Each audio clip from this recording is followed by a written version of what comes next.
Good morning and welcome to the start of week 3 in the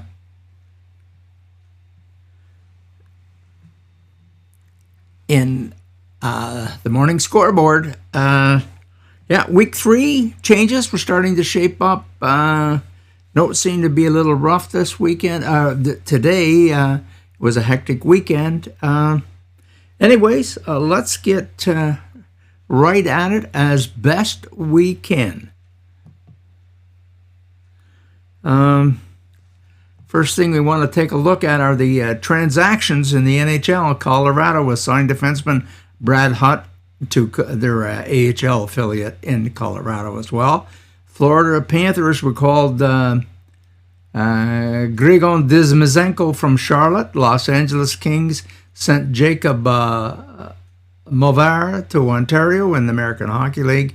And the Ottawa Senators, real dilemma there, recalled goaltender Kevin Mandelays from Belleville, and the St. Louis Blues assigned defenseman Scott Perunovich to Springfield in the American Hockey League.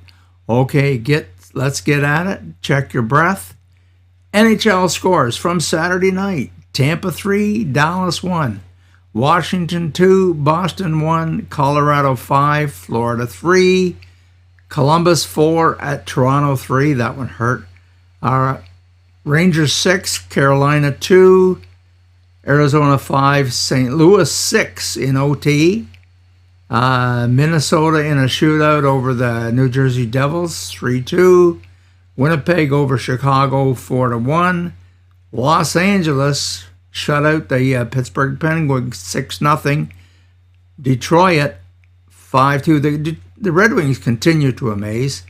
Calgary 7 at Buffalo 2. Didn't like that one. Edmonton 6 at Ottawa 3. That game turned out to be a disaster for Ottawa, and I don't mean just the score. Nashville Predators 2-1 over Philadelphia in OT. In another OT game, the Montreal Canadiens over the New York Islanders. That was it for Saturday in the NHL. Limited schedule on Sunday, of course. There was another big sporting event. Gee, what was it yesterday? Something I don't know. Oh, yeah. Super Bowl Sunday. I liked what they said on the NASCAR channel. Hey, all week, all they talked about was one more football game, and then we can get to racing. Okay, Daytona 500 coming up. Yesterday in the NHL, in the limited schedule, Seattle Kraken over Philadelphia 4-3, San Jose over Washington 4-1, Vegas over Anaheim 7-2, and Montreal down the Oilers emphatically 6-2.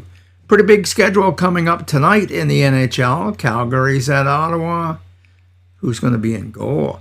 Arizona at Nashville, Florida at Minnesota, Detroit at Vancouver, and Buffalo continues their West Coast swing. They're playing in Los Angeles in a very, very late game. Wrapping up the NHL, let's take a look at who's hot and who's not. Well, we're only taking a look at who's hot. So these are the last 10 games. Zach Hyman has jumped up to the forefront now.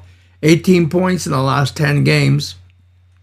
Followed or tied actually by Jack Hughes. Then we have Erik Karlsson with 17. And Matt Tkachuk is dropped down into a tie for third place.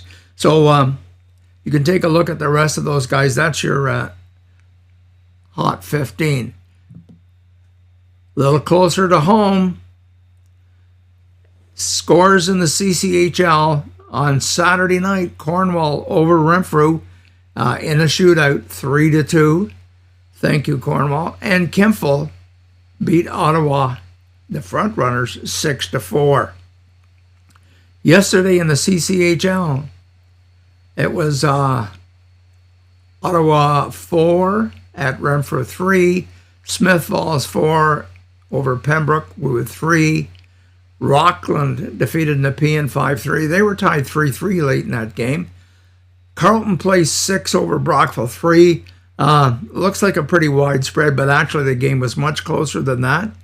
Canadians jumped off. Well, actually, Braves scored first. Stanitz, beautiful unassisted goal. And then the Canadians came back with 4 goals against Sammy Malu, premier goaltender in the league. And they scored 4 goals on 16 shots. Phil Rondina came out of the bullpen, went in, only allowed 1 the rest of the way. Score narrowed to 5-3 early in the third. Braves had multitude of chances. Back in the first period, too, Zach Benares also hit a goal post. So much closer game than that 6-3 score indicated. And the Navangrads over the Hawkesbury Hawks 4-3. Well, the standings as a result of the weekend, Smith Falls has sort of regained their position at the top of the Robinson division. They're tied overall with Hawkesbury for third spot with 55 points. Carlton placed right behind with 54. Renfrew 52. And the Braves at 49. They had an opportunity there to move inch ever so closer to the rest of that group, but yesterday prevented them. But hey, they had 5 in a row going into yesterday's game. Not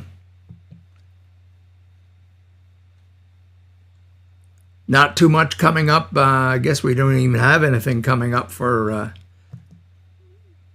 And there's the Q scores from last week. There's not too much to report there. Halifax still at the top of their division. Evan Boucher, where's my notes here?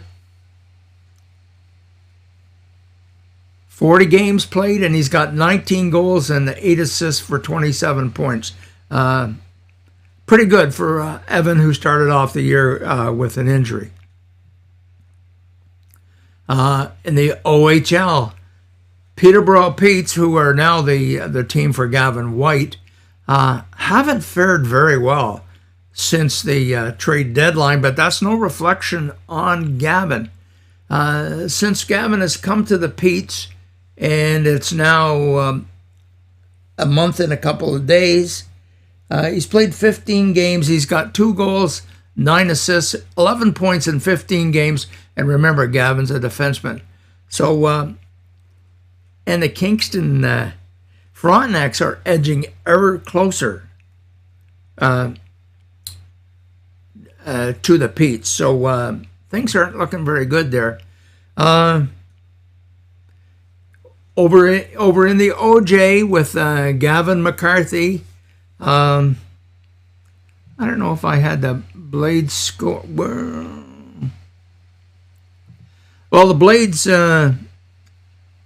did lose. Gavin was in net, unfortunately, but they were outshot. Not by an overwhelming margin, but they were outshot. But have a little treat for you here. This is a tweet from the Blades after that loss to Milton, 7-4. They're promising better things.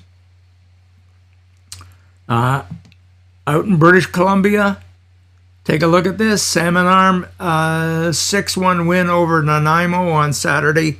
I think Ryan Gillespie's mom went out to British Columbia for that weekend series. I have some stats. Oh yeah,